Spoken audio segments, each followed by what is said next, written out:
Now, starting from our previous lesson, now we want to proceed with the creation of our database, our username, password, and the host of others. Now, we are going to do is we are going to create a new tab here, and we'll launch localhost/phpMyAdmin. phpMyAdmin is an interface, is an application platform where we manage and we administer our database. So here, I'm going to create a database first by clicking on databases. Now when I come here, I put the name of the database here. I can use any name, but for the purpose of this tutorial, I'm going to use the same database as the project name, which is IT Learn. Then just click on create. Now the database has been created. Our database name is IT Learn. The next thing is for us to create our username and the password. So we do that by going to privileges. Now, depending on the kind of application you are using, sometimes on your own you might not find privileges there. You could have user accounts. So user accounts and privileges are actually the same thing. So here, these are the listed username that have been used before. So I'm going to add a new one. So I'm going to use, let's say, instructor. Just any name. I'm using instructor for the purpose of this learning. Then this is our host name, which is localhost. Then here I'm going to add the password.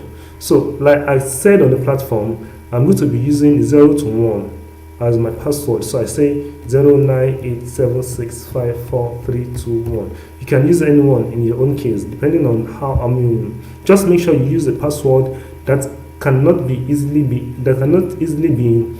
detected and is easy for you to remember. So here too, I say 0987654321. Now the next thing is the purpose of having user for a particular database is for the user to be able to carry out some privileges. What are those privileges? Sometimes we might want to say this user should be able to delete from the database, update something on the database, or insert, or those are the privileges that a user can have in a database. So in the case of this, because this user is responsible for the installation of WordPress, so we want to be able to grant this user a global privilege, meaning he should be able to do anything on the database. So these are the privileges actually. Then to grant global privilege, we are going to check all here. So it has been checked that this user can do everything on this particular database we just created. So the next thing is for us to go to, we are going to click go here.